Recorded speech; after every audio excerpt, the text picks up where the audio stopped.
Ketua Komnas HAM bagaikan merangkap ketua tim pembela polisi. Assalamualaikum, selamat datang di segmen Indonesia Baca Berita. Biar tidak terjadi kesalahpahaman, baiknya nonton sampai selesai. Dilansir @fnn.co.id.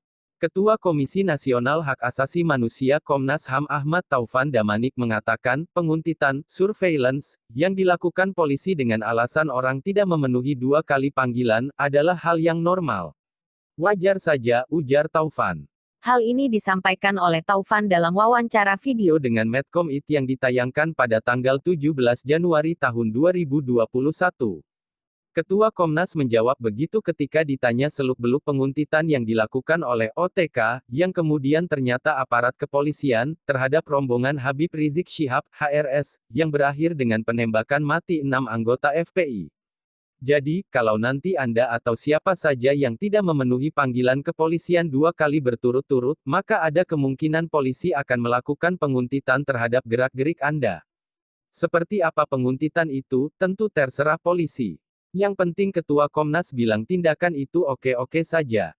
Secara umum, jawaban-jawaban Taufan Damanik dalam wawancara ini luar biasa clear, bernas.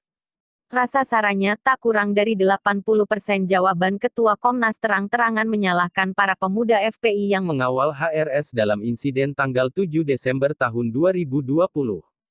Taufan mengatakan dengan sinis bahwa anak-anak muda FPI itu menikmati bentrokan dengan penguntit. Tapi, Ketua Komnas terlihat pula menikmati wawancara ini. Dia bersemangat sekali menjawab pertanyaan. Sayangnya, Ketua Komnas terkesan menggiring opini publik bahwa insiden tanggal 7 Desember itu sepenuhnya kesalahan para pemuda FPI. Wawancara ini sangat menghibur, unmistakably, very entertaining. Tidak rugi seandainya pun video wawancara ini harus diperoleh melalui situs berbayar.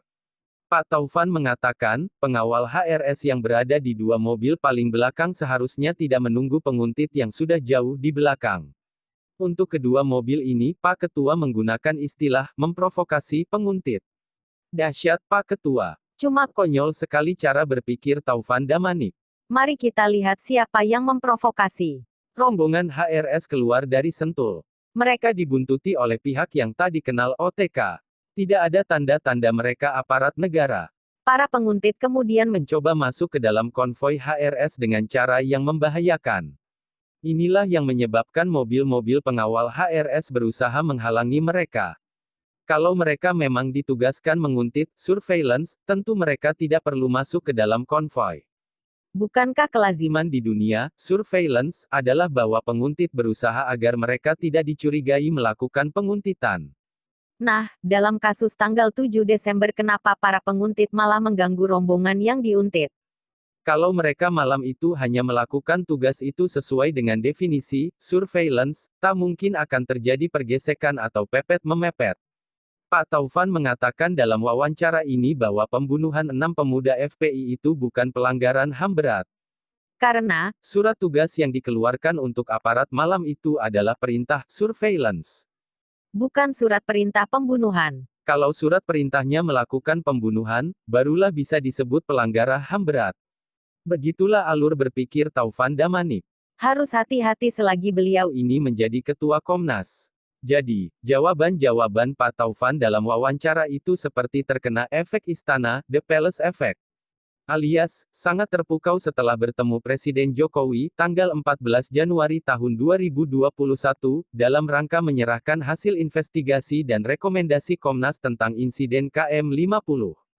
Saking terpukaunya, sampai-sampai Ketua Komnas HAM sekarang ini bernarasi seakan-akan dia juga merangkap sebagai Ketua Tim Pembela Polisi.